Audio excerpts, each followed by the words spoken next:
Hello, আসসালামু আলাইকুম। আমি ফারজান ইসলাম রিমি চলে আসলাম খুব সুন্দর একটা ভিডিও নিয়ে।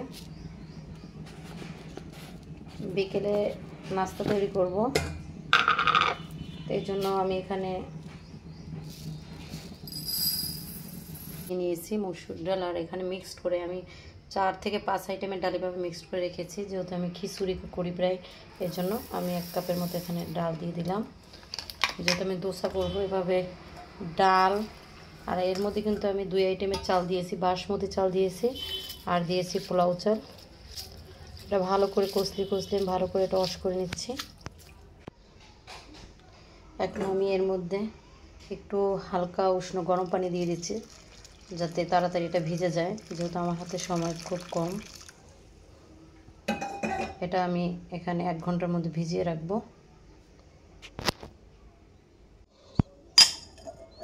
এটা আমি 1 ঘন্টা এরকম ভিজিয়ে সাইড করে রাখতেছি।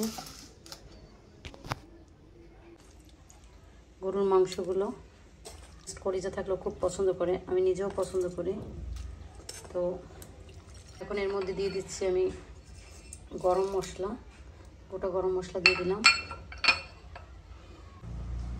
1 চামচের মতো দিয়ে দিচ্ছি, 1 চামচের মতো আদা দিচ্ছি, আদা দেবো 2 চামচ। লবণ দিয়ে দিচ্ছি হলুদের গুঁড়ো 1 চামচের মতো এটা 1 চামচ বলা না, এগুলো হাফ চামচ বলা যায়। জিরা গুঁড়ো দিয়ে দিচ্ছি, মরিচ গুঁড়ো, যেহেতু বাচ্চারা খাবে মরিচ গুঁড়ো একটু কমই দেবো, আর আমি নিজেও মরিচ খুব কম। আর দিয়ে দিচ্ছি এই যে রাঁধুনি মশলা, ধনিয়া গুঁড়োটা।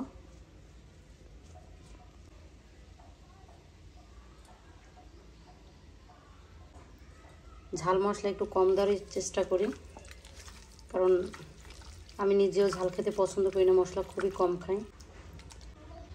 দেখেন, এটা দিয়ে কিন্তু অনেকটা তেল ছেড়ে দিয়েছে এভাবে মেখে রাখার কারণে। এখন এটা আমি রান্না করে নেব।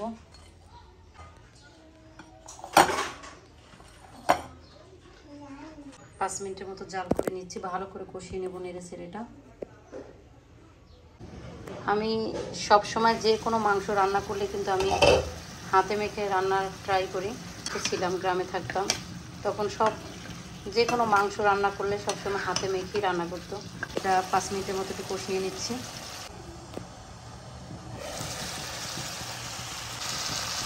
এখন এর মধ্যে আমি কিছু পানি অ্যাড করে দিচ্ছি।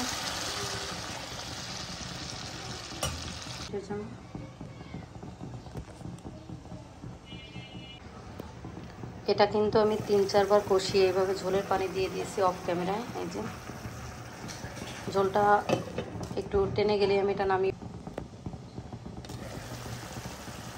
এটা কিন্তু কালারটা কিন্তু অনেক সুন্দর আসছে।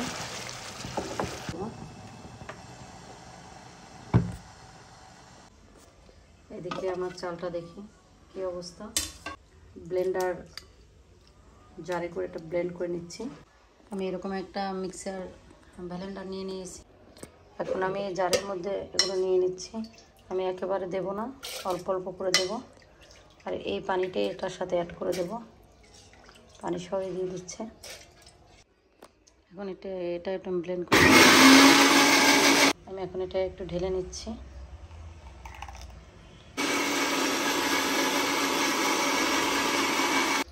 এই ব্লেন্ডার জারটা আমি নতুন এনেছি, আমার আগে ছিল প্যারাসনিক।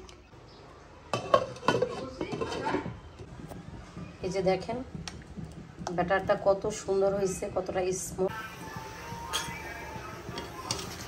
আমার এই দোসাটা হয়ে গেছে, আমি আর এটা ভাজবো। হয়েছে দেখেন, এটা আমার কতটা ছিদ্রযুক্ত হচ্ছে। মাশাআল্লাহ, এটা আরও বেশি সুন্দর হবে। আমি 1 মিনিটের মতো এটা ঢেকে দিচ্ছি।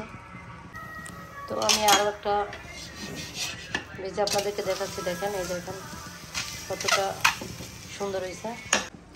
এই যে দেখেন, এটা কিন্তু যথেষ্ট, এই যে এখনও ঠান্ডা হয়নি। এটা কিন্তু হাত দিয়ে চাপ দিলে এরকম গুঁড়ো হয়ে যাচ্ছে। এই যে অনেক মচমচ হয়েছে, এখন ঠান্ডা হয়নি, এই জন্য এটা ঠান্ডা হলে মচমচ হয়ে যাবে। এই যে আমার মাংস রান্না হয়ে গেছে। দেখেন, আমার দোসা প্লাস মাংস দুটোই রান্না হয়ে গেছে। এখন ওদেরকে আমি খেতে দেব। এদিকে ধোসা ভাজা চলতেছে।